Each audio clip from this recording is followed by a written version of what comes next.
Are you supersizing your business by the skin of your teeth? Sharon Horne-Ellstrom here, and our idiom, our expression today is an ancient one. It is from the Bible, of course, as so many are this month, as we're focusing on spiritual well-being related idioms.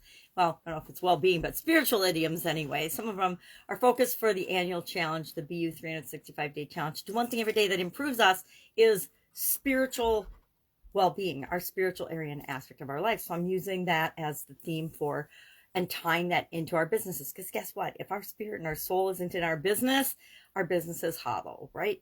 At least in my opinion, it is. So what does this idiom mean? Where did it come from? How can we use it to build and grow and supersize our business? I noticed that yesterday's idiom was straight and narrow, and today's is by the skin of our teeth. And by the skin of our teeth means that we just barely succeed at something. We have a very narrow margin, and we just barely scraped by. It comes from the book of Job, the Bible. It was translated in 1560 by the Geneva Bible into English, but prior to that, it dates back to the book of Job in the Bible, and Job chapter, I think it was verse 20, chapter 19, and he's talking about his illness. He's all skin and bones, and he's super duper sick, and he says, I'm going to look actually and read this. My bone clings to my skin and to my flesh, and I have escaped by the skin of my teeth, meaning he's escaped death by the skin of his teeth, by a super duper narrow margin. He's barely hanging on.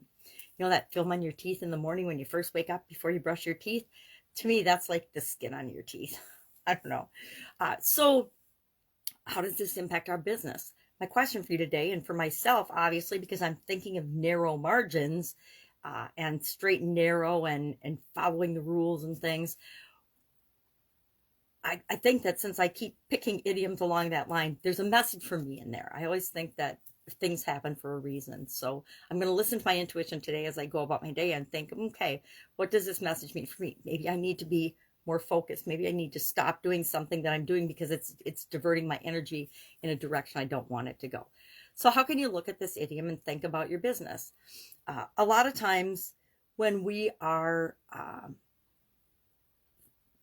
only succeeding by a narrow margin, it's because there's areas of our business that we're not looking at. When we barely get by, barely pass a safety inspection or a regulatory inspection or an audit, when we're just barely getting by, we know that we can be doing better, right? In any area or aspect of our life. I think of audits in my past life and my corporate life where we just squeaked by. You know, we didn't get any really big problems or red flags, but we know behind the scenes there's things that we were just kind of coding over and not doing the best job possible on. I'm not talking about food safety audits, because to me, we always went way the extra mile to make sure that we were far beyond the regulations, because people are consuming our products. We always want to make sure that they're safe. But I'm talking about like when we had the AIB in one of my jobs. I worked for a giant industrial bakery, and we had AIB audits, and it was such a big bakery. There were things that we knew we could do better, but we would clean up and fix and scrape by for the audits. And then we would go back in and fix those things in a more permanent way. It's called continuous improvement. So the cool thing I love most about owning my own business is I get to control the margins. I get to control everything about my business, as do you. You can set it up so that your margins in your business are not narrow, so that you're not just scraping by. You're not just, getting by the skin on your teeth and starving. You're setting things up for success. You're offering people solutions that are valuable enough to them that they will pay you enough to continue to offer those solutions to them.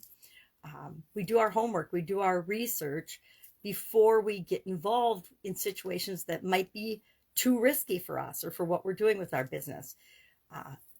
We listen to our gut and our intuition. One of my friends said she saw a snake on her walk yesterday on social media. And I'm like, every time I see a snake or have seen a snake on my walks, it means that I need to go back, listen to my intuition, and look at something in my life, because something in my life isn't matching what I think it is or I believe it is. So if I see a snake in the grass, I literally know that there's something in my life that is being deceptive, or someone in my life that's being deceptive.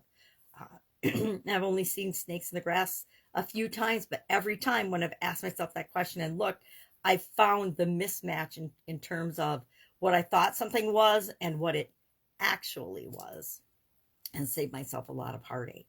So curious, I think last time I talked about this idiom was Christmas Eve of 2019, which is interesting. I don't usually go back and watch my videos, but I popped in on this one because like, oh, I had COVID then. I didn't know it was COVID at the time, but after the fact, I knew that it was. And I realized I could still talk, but I had like a nasty cough. And the next day is the only day in the last couple of years I've actually missed making videos because I couldn't get off the couch or out of the bathroom even long enough to make my videos that day. So, but I got by the skin of my teeth. I only missed one day. So I thought that was pretty good because I was definitely sick for an extended period of time. I still think that some of the coughs and the colds and stuff I get are like remnants of that because it just never went away, the cloggy throat and things. But I still got by the skin of my teeth, and I'm still here talking today.